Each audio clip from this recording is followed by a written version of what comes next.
to another Conversations on Awaz-e-Haqiqat that stands for the voice of truth.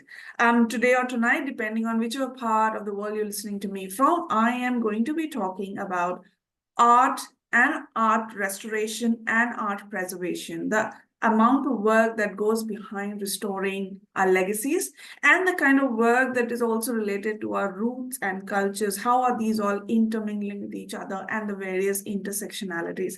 I am so proud and honored to be joined by a prolific member of a community who does extensive work in this area.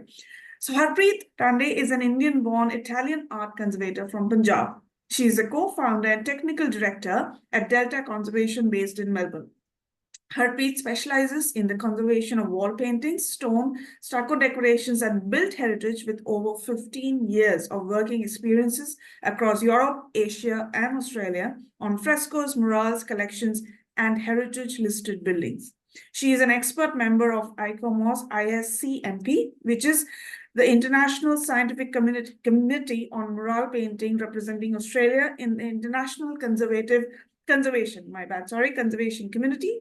Committee member of non-profit organizations such as the Harpreet, I need to pull in here. I need you to give me the Italian name of that community. What is that? It's the Associazione and Amici del Victoria. It's an Umbrian association from Italy. Thank you, Harpreet, and the Shekhawati Project as well. And she is a recipient of the ADFAS, which is the Arts National Armidale Mid-Career Scholarship from 2023. So you've already heard Harpreet pitch in and help me on the bio. I'm so bad with Italian. All right, Harpreet, thank you so much for joining me. A very good evening, pre-Xmas vibes. How are you doing? Well, first of all, thank you very much for having me, Chris. It's a pleasure to have this chat with you, and I'm very well, thank you. It's an honor. The honor is always mine, Harpreet. All right, first things first, Harpreet. What, as an individual, right? What drives your passion and interest for art conservation and restoration? Well, I think my passion, which still drives me, remains when I first started doing conservation and restoration of artworks. And my first approach and my first experience with conservation world was when I was 17, and that's when I did my first internship in Italy.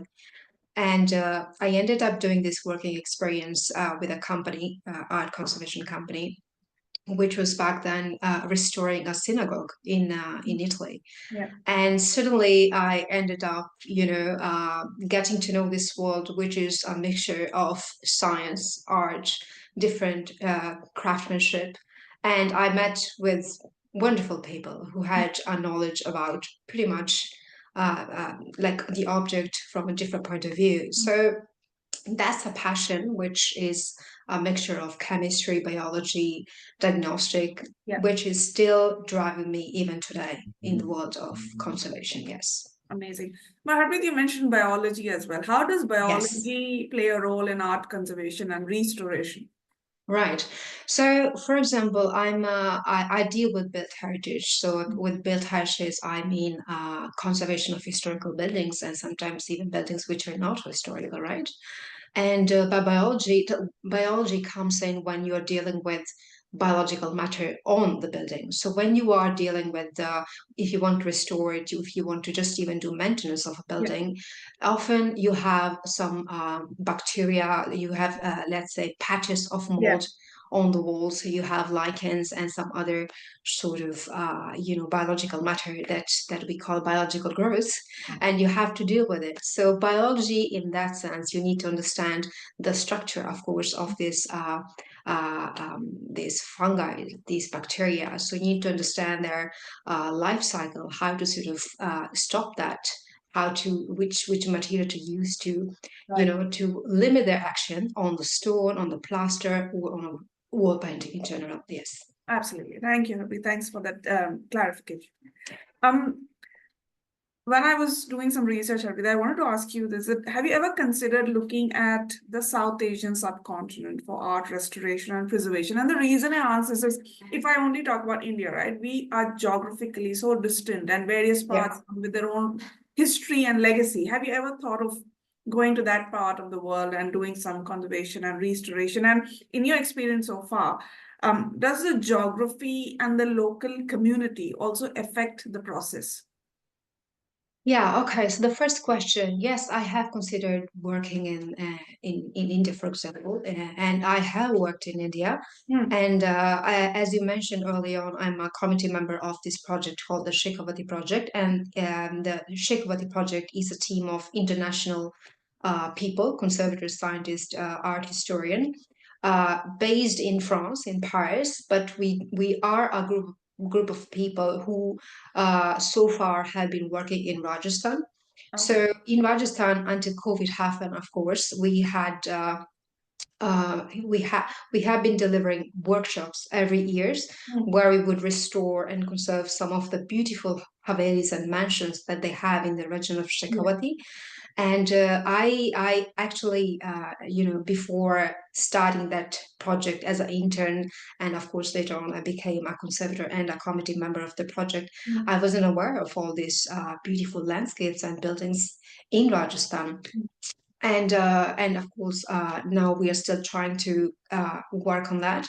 Yeah. But yes, we are part of we are present in India, and we would like to be more present because there is such a wealth of heritage there, and it's not just talking about the built heritage or tangible heritage, but also intangible Hmm. heritage. Hmm. So yes, I'm aware of conservation in South Asia area, and the community. Yes, you're right. The community that you are, where the artwork is located in, of course, it has a huge impact on the work that you do. Yeah. For example, in India, there are some ethical issues, some practices and tradition that you have to understand if because you are not local. So you need to talk to the stakeholders that are around you, with let's say with the owner of the house, with the artists who are around you, or the municipality, whoever is dealing with an artwork, an object, or a mural painting. You need to get in touch with them, involve them before making an informed, of course, decision. Yeah. Absolutely. So the community engagement is absolutely very, very important. Absolutely.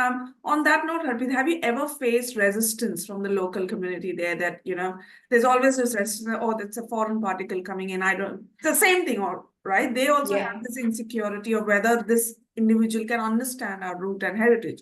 Have you guys ever Yes. faced such reluctance and resistance? Yes, yes, yes, we did. We did. We have faced certain resistance, which I think over time we managed to, you know, um, Oh, get over with, or and we sort of got to a point yeah. where we had a good and interesting collaboration. But in the beginning, yes, as you said, people would see us, in this case, for example, in Rajasthan, our team was composed of conservators coming from France, from Italy, from Yeah. Switzerland, all doing, of course, volunteer works, because we were collectively trying to save some of these mansions, Hmm. which many of them, they are just abandoned and they're just collapsing. And when we went in, of course, in Rajasthan, in Shekhawati, the local people would see us as a foreigners who Hmm. are trying, of course, to do something with their own properties. So they saw us as a strangers who certainly have something in mind, and it's not a positive thought. It's not a good thought, right? But as soon as, for example, in my case, I speak Hindi and I speak Punjabi. Hmm. So, for example, I remember many cases in which I was on a scaffold on a facade doing my job, and people would just stop by with their horses, with their donkeys, Yeah. and doing their everyday life tasks. And they would talk to me in Marwari, they would talk to me in Hindi, and they would ask, "Oh, what are you doing? Are you repainting?" And I took every possibility to talk about what we're really doing. And I think slowly the confidence and also the familiarity with our faces, with what we do, and who we were. Yeah. Was starting to build. So certainly, yes, we face some resistance, but I think it's not just the case of Rajasthan or in India. I think wherever you go, and if you're not familiar with the local community and they don't know you, there is always going to be some sort of resistance, Hmm. which with dialogue and communication, I'm sure you can win, or at least you can try to sort of soften some of the frictions. Yes, absolutely. In tying with that cultural heritage, Harpreet, I wanted to know from you that what is the role of art conservation when it comes to preserving your cultural legacy? Okay, so the role of art conservation, preservation, I think it's paramount if we really want to preserve our history, Mm. and the preservation of history through artwork, through building, or even of a story which belongs to a certain family. It starts from, yes, from approaching a person, and it goes towards big museums and institutions like the Versailles and the Yeah. Louvre Museum. Mm. And I think it's very important because let's say that if you don't record or document a painting or an object or a building, over time we sort of forget the importance of this history of the person who has lived in that building, Mm. and the person who has built it, the person who has painted it, and all the material knowledge about the lime, the pigments, and the brush that they use. I think that's part of collective human history Yeah. that deserves to be preserved so that it can be, given and passed on to the future generations. Because to me, what we are history, and we are preservation, Yeah. whether it's just like an object or a history. Absolutely, because I think the most commonly studied painting is the Mona Lisa, right? And so much Absolutely. of research has been done on what Vinci was thinking, the mathematics. So when you mentioned that we need to study that to pass it on the next generation, Yeah. when you guys restore, when you preserve a piece of art, what kind of examination process goes behind something that can be documented to be passed on to the next generation? What do you guys document from that restoration project? Okay, so there are studies and documentation that you can do before undertaking any treatment, and then during, and Yeah. then after that, of course.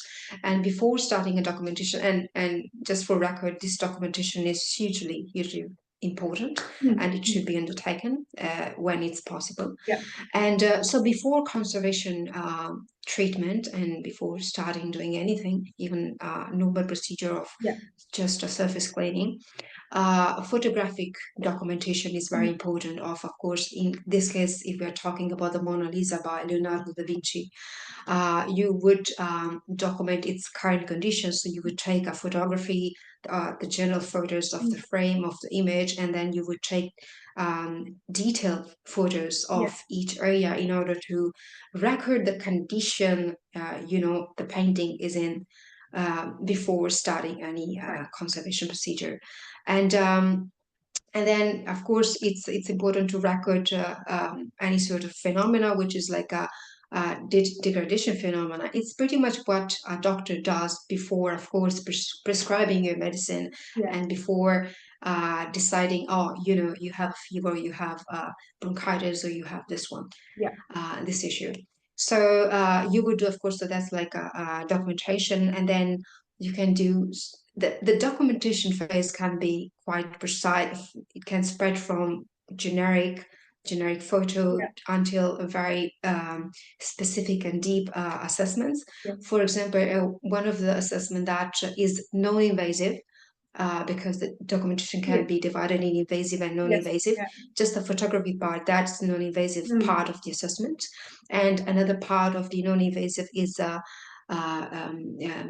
some in detail photography with a small microscope, which is a portable microscope, Mm. and Mm. you can obtain images of any sort of surface quite in detail. So 50 per images or 100 per images, and you can really see the texture or the cracks forming on a painting, right?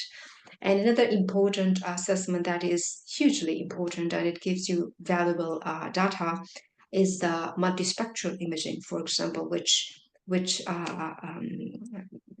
many conservators do either themselves or in collaboration, of course, Mm. with experts who do just this one. And technical photography is a photography which uses, for example, three different light sources. So an object, in this case, Mona Lisa of Mm. Leonardo, is enlightened with different source of lights in visible spectrum, in infrared spectrum, and in ultraviolet spectrum. Right. And the aim is to record images of this object by learning with these three different sources, because the final image with each source is very different. What you see with visible light, it's something, of course, relatable to what you see with your naked eyes. But the result that you can get with ultraviolet light, for example, is very different. You will see some of the retouching, you will see some of the organic material present. And what you can see, for example, infrared light, which goes a little deeper in the stratigraphy of the painting, you're able to see the underpainting, for example, or some of the pentimenti we call in conservation, which are signs, for example, of something which is underneath paint layers.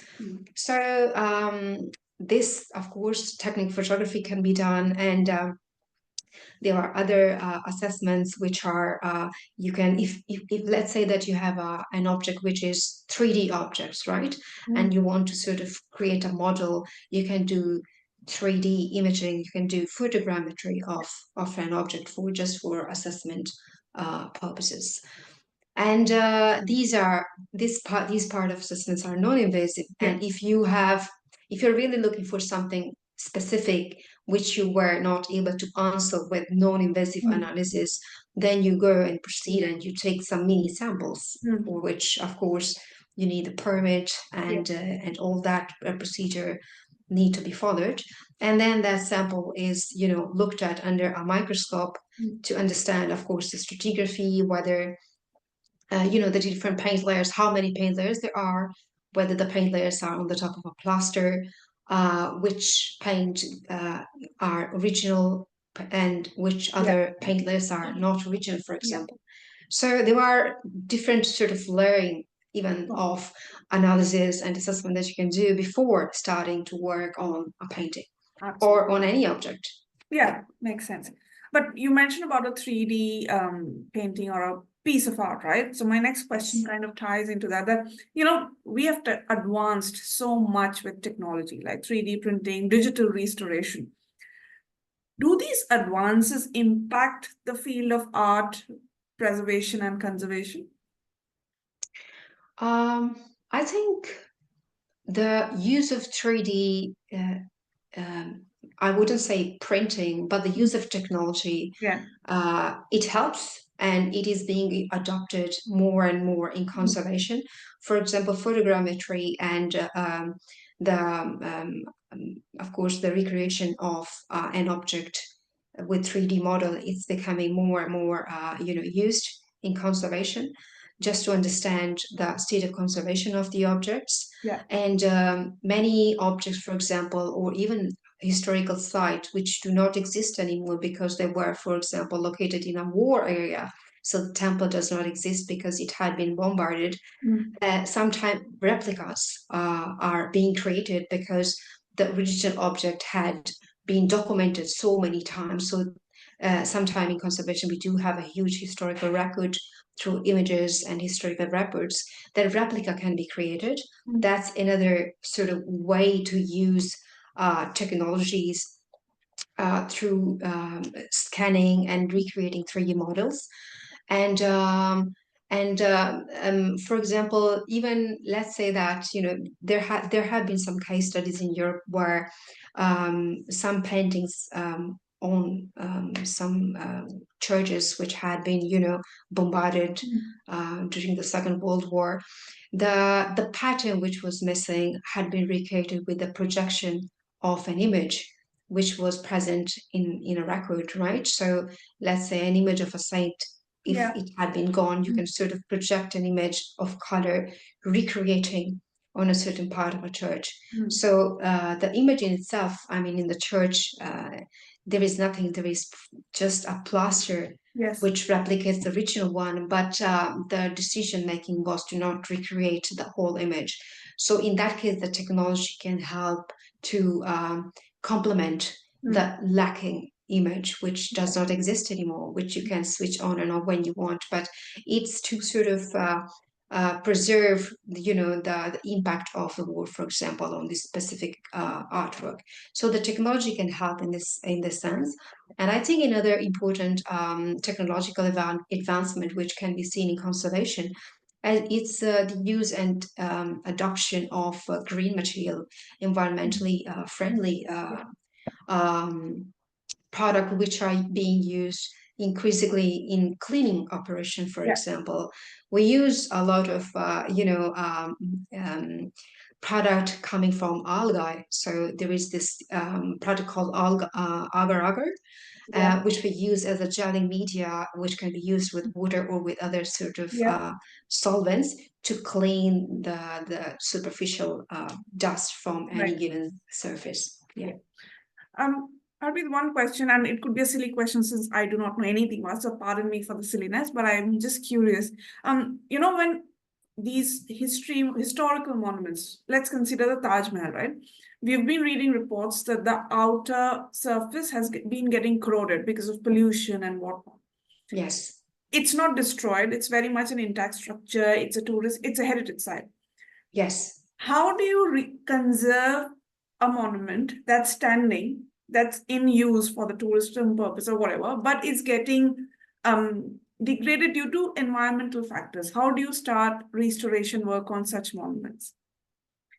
Okay, as we're talking about a huge monument like Taj Mahal, yeah, well, in this case, if we want to sort of preserve the corroding external Yeah. surfaces, you need to, change the methodology, because you cannot just apply a product on the Yeah. surface if you cannot change the environment Yes. that the object is located in. So you would use a preventative approach in conservation.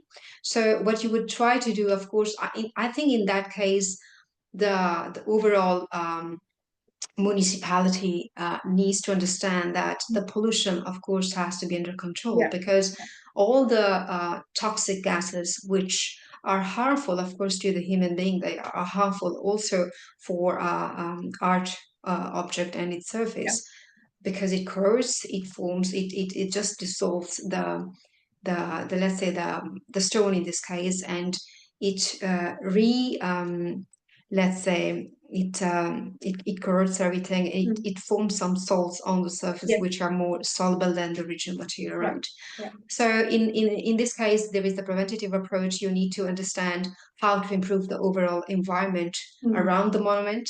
You need to understand whether you need to, for example, protect the entire monument or just like a little part of it with some structures which will protect it from the rainy Right. water, which of course have a lot of acidic gases dissolved in it, and it can corrode. So instead of applying something on the monument, you need to understand how to change the parameters around it to control the ongoing corrosion happening in Taj Mahal or any other fort. Yeah, absolutely. Yeah. Thank you, Arviz, for that one. And now coming from the artist's point of view, right? So Yes. when you start this procedure, or if some artist has produced a work that you need to restore or conserve, how do contemporary artists view this work? And how do they collaborate with the work that you do on maybe their piece of art? Yes. Well, this is an interesting question, because we are currently working on a project on street art, and we are collaborating with some street artists. Yeah. And it is interesting because some of them, they do not want the conservators to touch their work, because they think that whatever they're producing, whether that's a mural or just a paste up on any given surface, it's ephemeral. So it has to be ephemeral. It is there to be seen. And if it is being destroyed in a week, in 3 days, or in a year, it doesn't matter, because it had a message, it had a purpose, and it was there to be destroyed, to be lived by people, by passerbys, and to be destroyed. So in that case, if we are being called, and the artist is still living, of course, the artist need to be involved, and the artist is generally involved, and the conservators is in conversation with the artist, and if the artist doesn't want it to be touched, we normally don't touch the opera. And if, on the other hand, the artist would like to preserve his artwork, because there is another part of the artist community as well, which when they are young, they of course they want to produce an artwork which is fine to be destroyed, but I think more they uh, age and they become older, they think about their heritage. They think about the legacy that they will be living behind them and after them. So they would like to preserve some of their artwork. So at that point, there is a conversation between us and them. And we have been consolidating, monitoring some of the artwork because they are important to the contemporary artists. But it's all about, some of them, they want the preservation happening, some other they don't. And we have to respect that. Yeah. You mentioned about heritage or legacy behind a street painting or street art, right? Harpreet, in your experience, do you think the legacy behind a street painting and legacy behind, say, a mural in a church or in a temple, are these the same legacies that we are talking about, or they carry individual weightage around them, since one is in a temple and one is on the street? This is a very complex question. I think it's how people perceive it. And of course, if you compare the mural of an artist who has done that mural abusively on a wall which is not his and is supposed not to be there, people will visualize it in a derogatory way, and they won't accept it. They won't accept the tag. And if the same artist is being called to paint an image of a god in a temple or in a church, of course that is going to be valued in a different way because it's legal. He has been or she had been invited to do it, right? So I think I'm unable to answer that question. I think it's all about how art is art because it is perceived as such by a community. And I'm glad that now, I mean, street art to me, it is art. And also, although, okay, sometimes it is, a lot of the time it's done in areas which are considered, it is considered abusive art and it should not be there on private properties. But difficult one. I do not really have a proper answer, or maybe I'm confused, but let's leave it there. Because you must have heard of the Giselle Pellicot case in France, right? In France, yes. So now often we spread social messages across street graffiti. So when you mentioned that word legacy, that sprung up in my mind that all those street graffitis, stop war, stop child abuse, they might be on illegal property, but they have a very valid message. Yes. That's very important point that you raised, Chris. I understand. People may not like, the location of street art, but street art and street artists, they have very impactful messages to provide and to share with people. And they do that on the walls because otherwise maybe they would be not heard. Normally people, because as they are very busy, they won't be going to talk to these people because it's I think street art's nature is just to be immediate, deal with every sort of citizen, and it's there to be seen, and it can be seen in every sort of the most visible area. They are the canvases, of course, of the street art because they have to say many things. Sometimes it's a political statement, sometimes it's a social statement. And I think it is good that it happens because everybody has a different way to communicate what they have to say. Absolutely. Thank you, Harpreet. And now this was from an individual artist's point of view. And now if I have to speak of commercial buildings like museums and galleries, right? What role do museums, galleries, or other cultural institutions play in art restoration and conservation?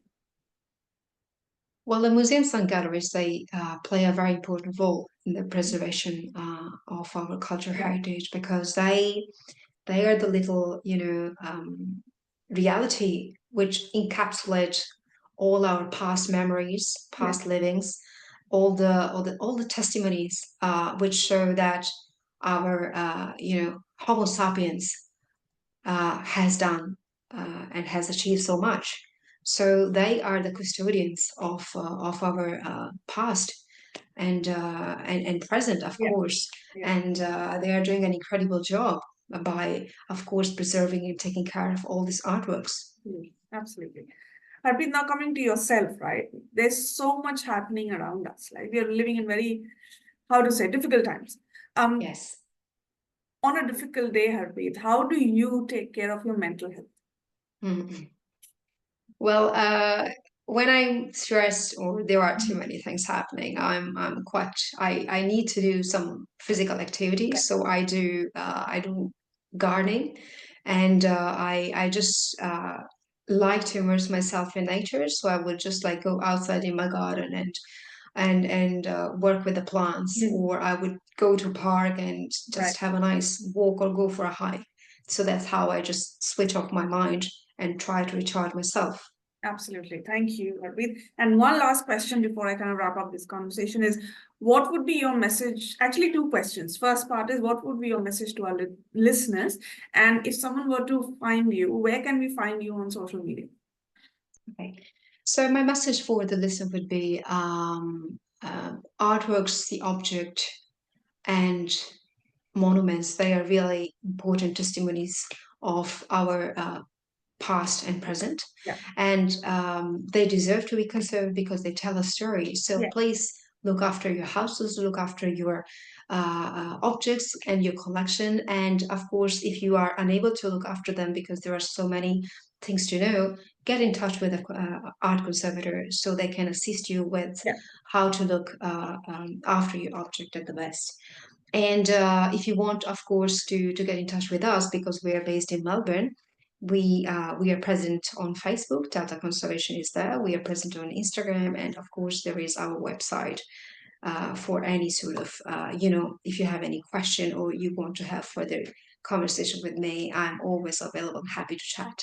Amazing. Thank you, Harpreet. This was such a, for me, it was a very enlightening conversation, because we look at the art pieces, we marvel at them, and we come home. But the back end work that goes into preserving them for our future generation is humongous, right? So thank you for enlightening us. And for our listeners, if you've heard me or heard us for the first time, I really hope that you had a lot to take away from Harpreet's experience and her last words on this conversation. That is, please preserve the art around you. It can be in any form, please preserve it. And if you've heard us for a while, please write to me at Awaz-e-Haqiqat@gmail.com if you've got any critique, feedback, or thoughts. And you can also find me on Instagram, Facebook, and YouTube as Awaz-e-Haqiqat as well. On that note, Harpreet, thank you so much for this conversation. Wishing you the best of luck in your journey, and I really hope that we can get together again for similar meaningful conversations in the future. Thank you. Thank you very much.